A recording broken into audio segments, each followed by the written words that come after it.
Sasa tunapatikana katika mji wa Uvira na hawa unawaona ni wanajeshi wa M23 ambao wameanza kuondoka katika mji wa Uvira hapa Kivu Kaskazini. Hii ni kufuatia shinikizo na onyo la Marekani ambalo limeomba M23 kuweza kuondoka katika mji wa Goma, katika mji wa Uvira.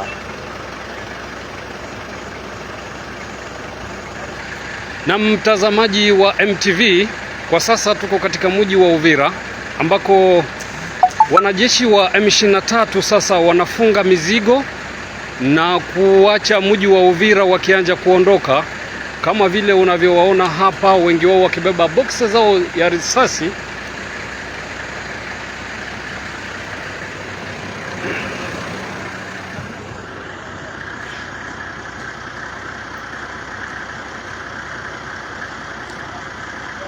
Hii ni kufuatia agizo ambalo limeomba kwamba M23 waweze kuondoka, na ndiyo hivyo unavyoona, huu ni mlolongo wa askari wa M23 hapa katika mji wa Uvira, Kivu Kusini, ambao wanaanza safari kwa kuondoka katika mji wa Uvira waliochukua siku zilizopita, japo maandamano ya wakazi iliyofanyika hapo jana. Lakini askari hawa ni kwamba sasa hivi unavyoona wenyewe wameanza kuchukua silaha, kila mtu na vifaa vyake, ni wengi sana. Na sasa hivi ni saa 12 na saa 1 na dakika 3 saa za hapa mashariki mwa Kongo.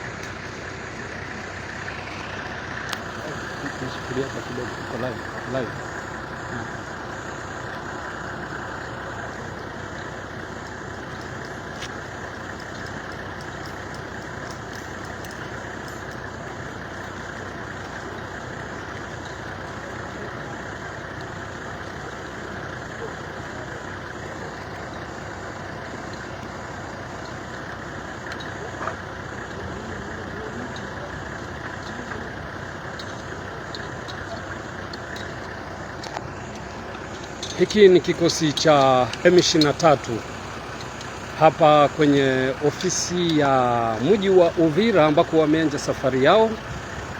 Wanarudi nyuma kuacha mji wa Uvira kama vile ilivyoagizwa, na japo maandamano iliyofanyika hapo jana na wakazi wa mji wa Uvira, lakini ni kwamba basi askari hao wa M23 wameanza kuondoka. Sasa hivi ni saa 1 za jioni, wameanza kuondoka katika mji wa Uvira, na huu ndio mlolongo unaowaona, kila mmoja na silaha zake.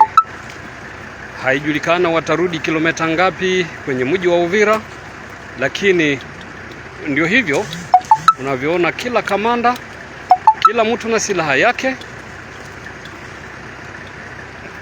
wote, yani ni kikosi kikubwa sana.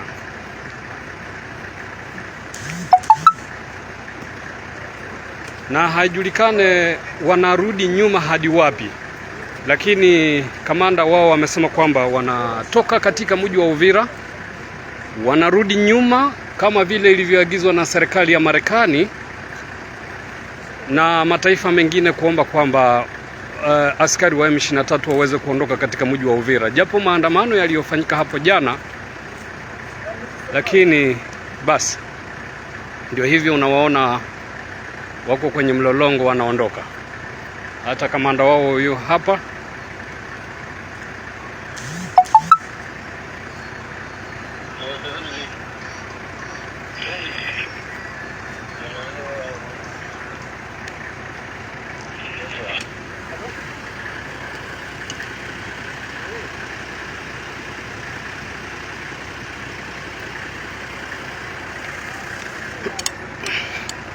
Na hata ukiona pale ni kwamba magari yao vile yapo yamejipanga kama hizi magari makubwa ya kijeshi. Tutasogea kwa Lawrence Kanyuka ili atuelezee hao wanaenda hadi wapi.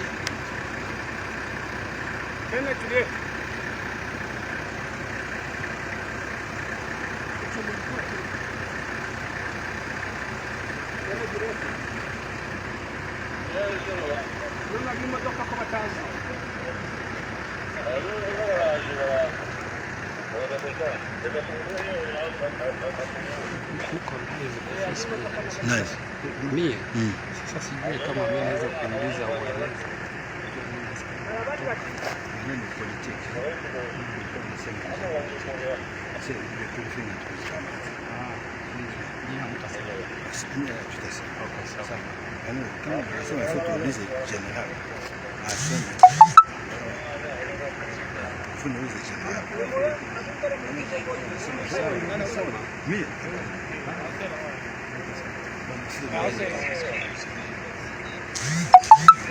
Naam, na baada ya hawa wengine ambao wamepita, lakini bado wanaendelea kukuja, ndio sasa hivi askari hao wameanza kuondoka kama vile ilivyoagizwa. Ukiona vikosi hivi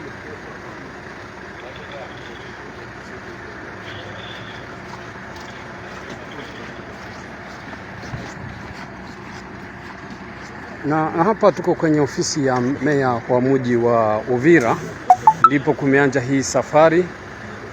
Bado vikosi vinakuja na silaha zao nzito nzito.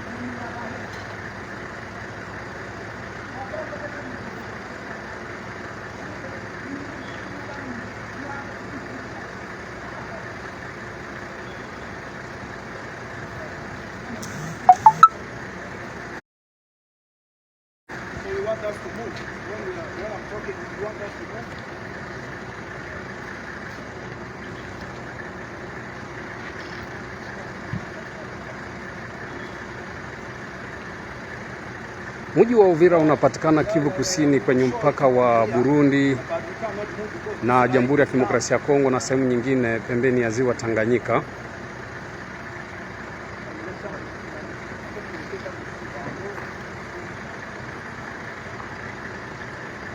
Ni saa za usiku, japo unaona mwangaza ni kwamba hii ni light.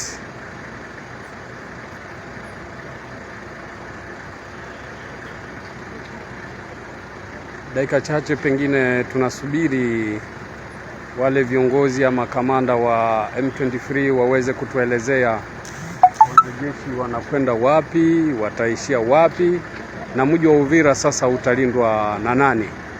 Lakini ni kwamba M23 ilikuwa imesema kwamba inahitaji mji wa Uvira uweze kupata kikosi ambacho kitaweza kulinda mji huu.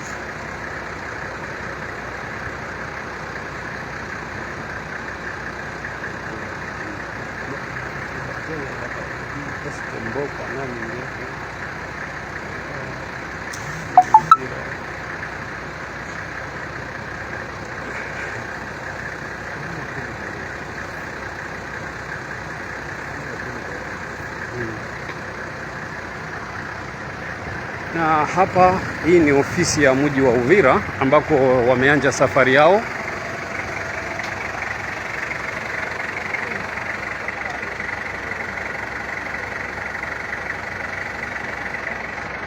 Na hivi wanatembea kwa mguu, haijulikane wanarudi hadi wapi. Lakini hata hii ni mara ya kwanza kwa kweli kuona kikosi askari, idadi kubwa ya askari hivi kuonekana katika mji, kwa sababu sio tabia kwa M23 kuonekana. Lakini hapa wameonekana, kila mtu amefunga mizigo yake, wengine wakiwa na silaha zao.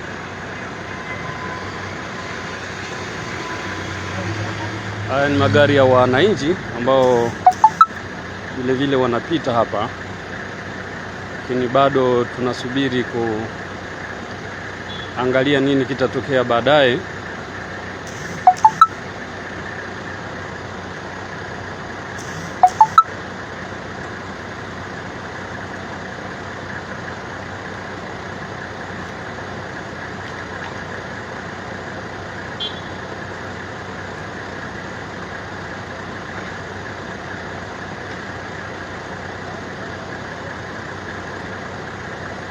Naona vile kuna magari ambayo yanajiandaa nao yanataka kuja ili kufata hao askari ambao wameenda kwa mguu.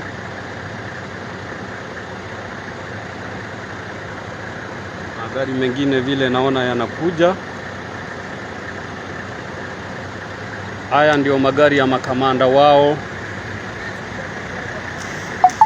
Makamanda wao ambao wanasema bye. Yaani haya ndio magari ya hao makamanda ambao wanasema bye. Wanaondoka. Wanasema bye. Naona vile kuna magari mengine kule.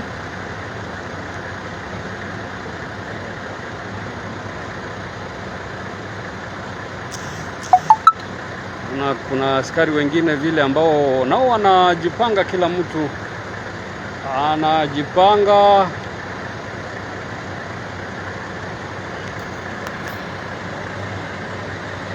Kwamba haya ni magari na kikosi cha M23 ambao wanaondoka moja kwa moja, wanaondoka Uvira. Bye.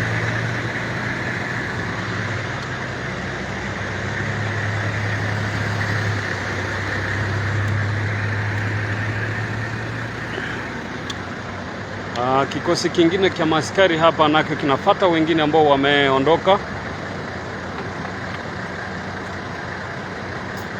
Hao ni askari wengine nao wa M23 ambao vile vile unaona wanaondoka. Yaani milolongo ni nyingi sana. Hapa ni Uvira, Kivu Kusini, pembeni ya ziwa Tanganyika, mpakani mwa Burundi na Jamhuri ya Kidemokrasia ya Kongo. Yaani unaona hawa ni askari wa M23 kama vile tumetoka kuzungumza. Hii ni vikosi ambavyo vinafuatilia wengine ambao vile wamepita mbele, wameondoka.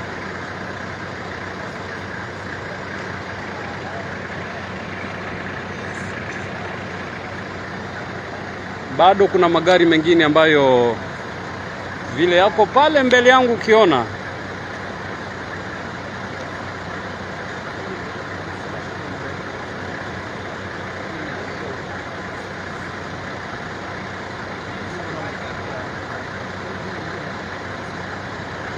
Kwa wale watazamaji, ni Uvira, katikati mwa mji wa Uvira. Hii ni ofisi ya meya wa Uvira. Kwa wale wanaoifahamu, ndio wameanzia safari yao ya kuondoka. Na vile naona vile wengine special force ambao nao vile nao wale wanatoka nao wanaanza safari.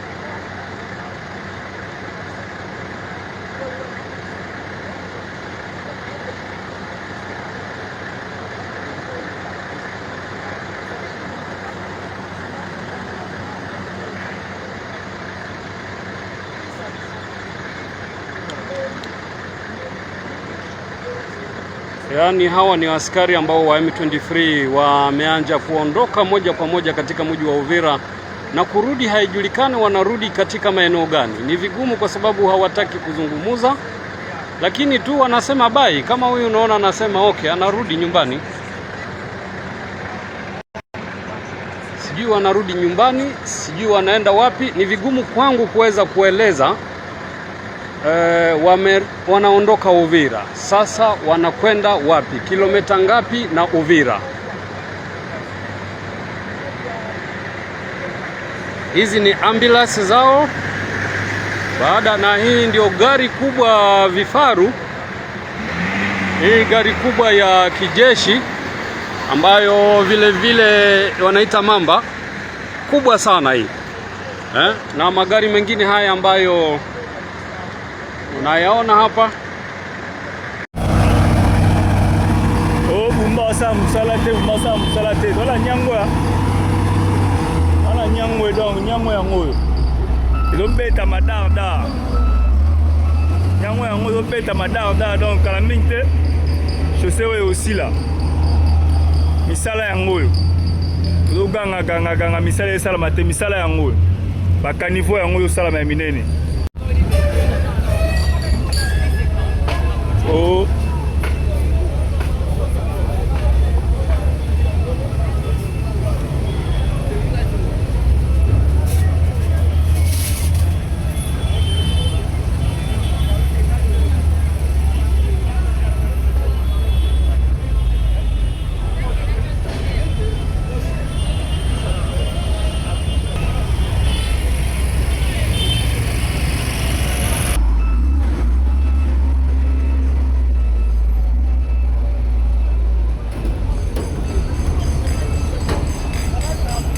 Merci beaucoup, monsieur le journaliste. Comme je l'ai toujours dit, pour moi, je suis dans ma famille. J'étais invité par l'Université populaire de la Révolution d'essayer de parler sur l'impact de l'éducation dans la vie d'une personne. C'est à ce titre ici, que nous avons eu à échanger ensemble avec les étudiants qui étaient présents dans l'auditoire, accompagnés de toutes les autorités administratives de l'université, essayer de parler sur l'impact de l'éducation dans la vie d'une personne, auquel nous avons eu à scinder à 3 points. Les premiers points, nous avons essayé de parler sur les concepts clés de notre thématique sur l'impact de l'éducation dans la vie d'une personne, où nous avons essayé de parler sur la notion de l'impact. Le deuxième point, nous avons parlé sur l'étude. Et le troisième point, nous avons parlé sur la vie. Et le dernier point, nous avons parlé sur la personne. Après avoir essayé d'épingler sur les différents concepts de la thématique sur l'impact de l'éducation de la vie d'une personne, nous avons eu quand même le point maintenant d'entrer dans le vif du sujet sur l'éducation. Et par rapport à l'éducation, nous avons essayé d'épingler dans 2 sens. L'impact de l'éducation sur la vie d'une personne et l'impact de l'éducation dans la société. Par rapport à l'impact de l'éducation dans la vie d'une personne, nous avons essayé de relever certains points auxquels l'éducation porte sur la vie d'une personne. Il y a l'aspect personnel et l'aspect lié sur la compétence. Et à part ça, nous avons évoqué sur la manière dont nous devons chercher comment résoudre nos problèmes et affronter ces problèmes-là. Et aussi, de façon simple et synthétique, que l'éducation, elle est la mère de tout, pour toutes, dans toute société, ou dans toute société, parce que sans l'éducation, on aura la jungle. C'est grâce à cette éducation que nous formons les élites pas seulement pour cette grande université de la Révolution, et aussi c'est pour la société congolaise, pourquoi pas aussi pour la communauté internationale. Et le dernier point, c'était sur l'impact sur le plan social. Par rapport à l'impact sur le plan social, nous avons évoqué quand même quelques points sur l'impact sur le plan social. Ça apporte sur le développement économique, social et culturel. Parce que sans l'éducation, parce que c'est grâce à l'éducation, on sera en force de différents types de cultures et différents types de personnes. Parce qu'à l'université, on reçoit plusieurs sortes de personnes, plusieurs catégories des étudiants.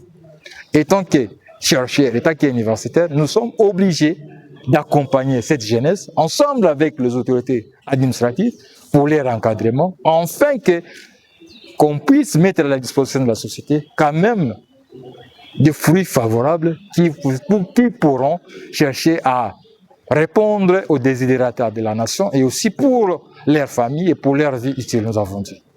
Par rapport aux visites, nous avons tellement été émerveillés. Personnellement, je ne m'attendais pas à ça. C'est rare de voir ce genre d'œuvres auxquelles je viens de visiter des différents trois auditoires de l'université. Nous avons eu le temps de passer dans d'autres universités. C'est rare de voir ce genre de volonté. Comme cette volonté existe dans les choses des autorités administratives, que nous ne pourrons que souhaiter les fixer. Et nous demandons même aux autorités politico-administratives de porter secours à cette université parce que nous voyons qu'ils ont ce souci d'encadrer la jeunesse. Merci. Je vais vous présenter, s'il vous plaît. Ok. Merci, je suis M. Guéla Ngombe Yango.